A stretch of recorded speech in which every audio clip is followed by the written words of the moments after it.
Hi, my name's Curt Mercadante, and I'm a husband, father, speaker, trainer, and disruptive entrepreneur whose mission is to save the world by helping individuals fight for lives of freedom and fulfillment. And that's what this show is about. We're here to help you fight apathy and conformity in your life. We're here to interview and tell the stories of individuals around the world who are helping others live lives of freedom and fulfillment as well. This is the Freedom Club Podcast, and we're grateful you're here. Now, in this episode, I'm going to talk about the word gratitude, but I got to tell you, I am extremely grateful today. The past 2 days have been two of the most downloaded days for the Freedom Club Podcast of this year. So thank you for watching, for listening, for being a part of the Freedom Club community. I am very grateful for it.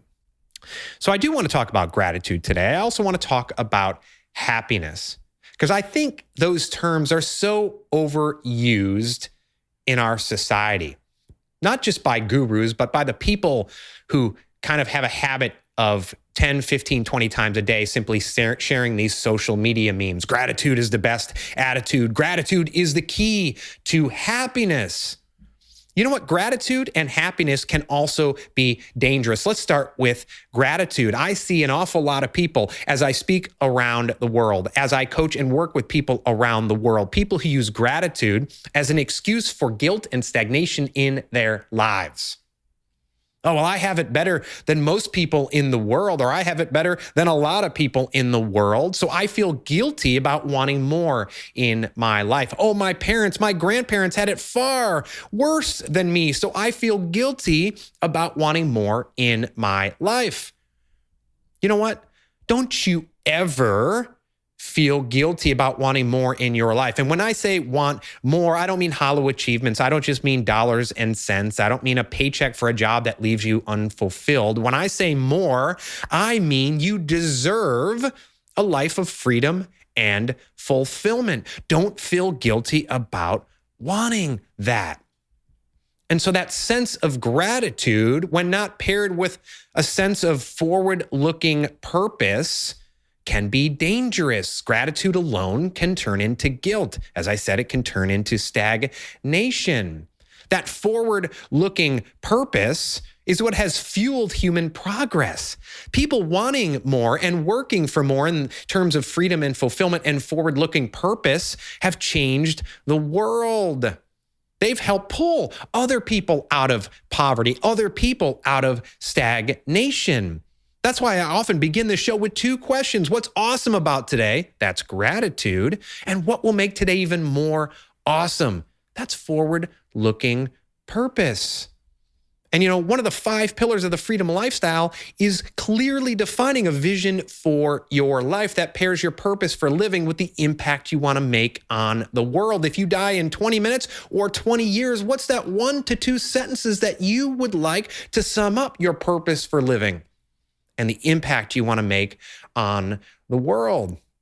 And when I work with my clients, one of the biggest challenges we have in defining that vision statement is that sense of gratitude becoming a limiting belief in terms of guilt.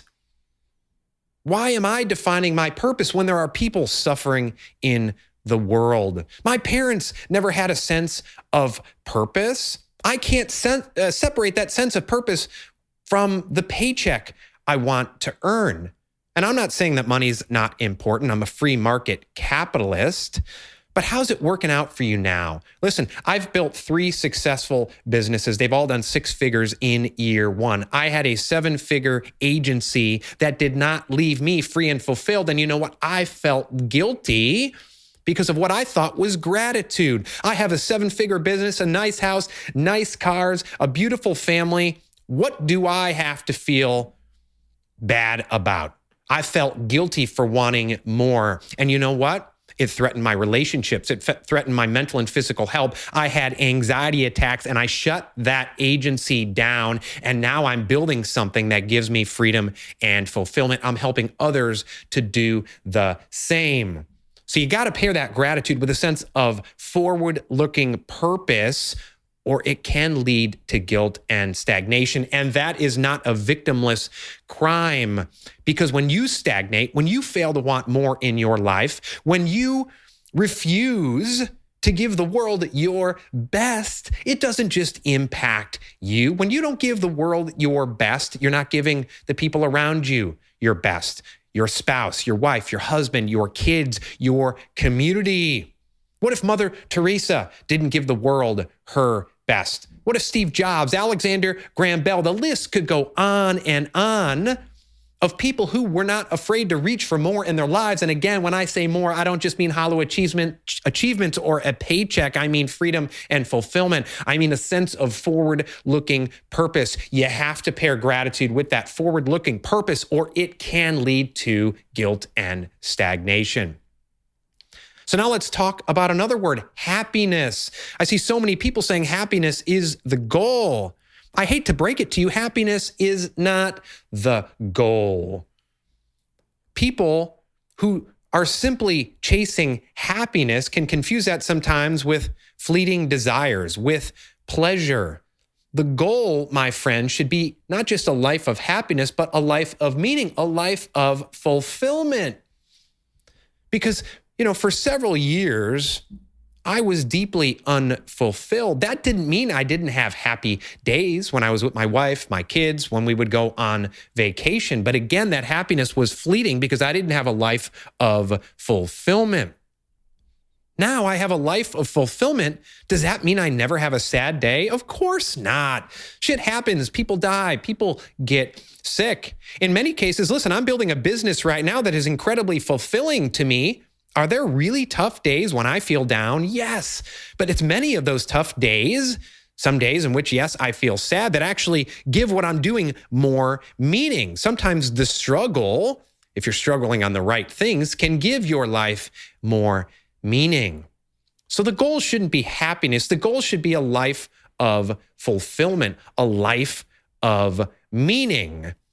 Now, does that mean if you're fully fulfilled, you're going to have happy days and sad days? Absolutely. But when you have a fulfilled life, again, you have that sense of forward-looking purpose, that you feel you're doing as many days as possible what you are put on this earth to do. That's what a life of fulfillment means. And you add freedom to that, it means you have the choice to live a life of fulfillment. You have a choice to do what you want to do in the world. You have a choice to pursue that forward-looking purpose, and you can use your intellectual firepower to realize that the choices you make have a direct impact on your lot in life. So yes, I do believe gratitude and happiness can be overused. I feel that they can be dangerous. Gratitude alone can be used as an excuse for guilt and stagnation. You have to pair gratitude with a sense of forward-looking purpose. Happiness alone should not be the goal. Happiness is fleeting. Happiness can be confused with fleeting desires and pleasure. The goal, my friend, should not just be happiness. It should be a life of meaning, a life of fulfillment. So pair that sense of gratitude with forward-looking purpose. Make the goal a life of meaning, a life of fulfillment, not just happiness. These are keys to living a life of freedom and fulfillment. And this is the Freedom Club Podcast. I'm your host, Curt Mercadante. Thank you so much for listening.